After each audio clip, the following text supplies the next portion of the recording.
మన సామర్థ్యం చొప్పున మనకు దయచేవాడు. మనం తక్కువ స్థితిలో ఉన్నా ఎక్కువ స్థితిలో ఉన్నా దేవునికి పక్షపాతం లేదు. మనం ఎంత హ్యాండిల్ చేయగలుగుతామో అంతే దేవుడు మనకి ఇస్తాడు. అందుకని ఎప్పుడైనా మన ప్రయాణము విశ్వాసం నుండి అధిక విశ్వాసానికి, మహిమ నుండి అధిక మహిమకు ప్రయాణిస్తూనే ఉండాలి. ఎందుకంటే జయించు వారిని దేవుడు తనతో పాటు తన సింహాసనం మీద కూర్చుండబెట్టుకుంటానని యేసుక్రీస్తు వారు చెప్పారు.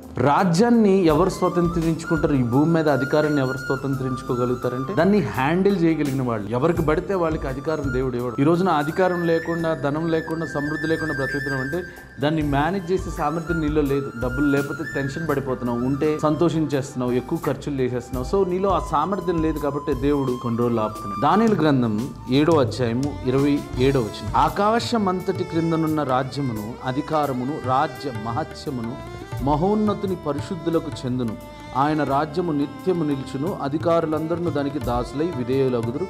ఇంతలో సంగతి సమాప్తమాయను అని చెప్పారు. ఈ భూమి మీద ఉన్న అధికారము, సంపద, సమృద్ధి, సంతోషం ఇవన్నీ కూడా దేవుని యొక్క పరిశుద్ధులు, దేవునికి ఇష్టమైన జనులు. దేవునికి ఎవరిష్టలు అంటే విశ్వాసం లేకుండా దేవునికి ఇష్టలై ఉండట అసలు. నువ్వు ఎలాంటి స్థితిలో అయినా సరే దేవుని నమ్మగలిగితే, ఎక్కడ కూడా నిరుత్సాహపడకుండా ధైర్యంగా ఎదుర్కోగలుగుతున్నావు అంటే దేవుడు నిన్ను ఎన్నుకుంటాడు. మన విశ్వాస పరిమాణం పెరిగే కొద్దీ మనము ఆశీర్వాదములు పొందుకోగలుగుతాం. ఈరోజు మన విశ్వాస పరిమాణం పెరగట్లేదు. ఎక్కడేసిన గొంగ అక్కడ ఉన్నట్టుగానే ఉంది. అపోస్తలుడైన పౌలు కూడా మీరు మాంసం తినవలసిన వారు కానీ ఇంకా పాలే త్రాగుతున్నారంటే, లోతైన మర్మాలు బైబిల్లో నుంచి అర్థం చేసుకోవాలన్నా మనం ఆత్మీయంగా ఎదగాలి. ప్రార్థనా సమయం పెరగాలన్నా ప్రార్థనలో ఉన్న మర్మం తెలుసు ఎదగాలి. ఎదగకుండా ఎందులో కూడా ఆశీర్వదించబడి. కాబట్టి పోరాడేవారు సింహాసనాన్ని స్వతంత్రించుకునే వారిగా జీవిద్దాం. దేవుని పరిశుద్ధులుగా మార్చబడదాం. దేవునికి ఇష్టలైన జనాంగంగా మార్చబడదాం. అనేకులకు మన జీవితాలని సాక్ష్యంగా నిలబెట్టుకుందాం. God bless you.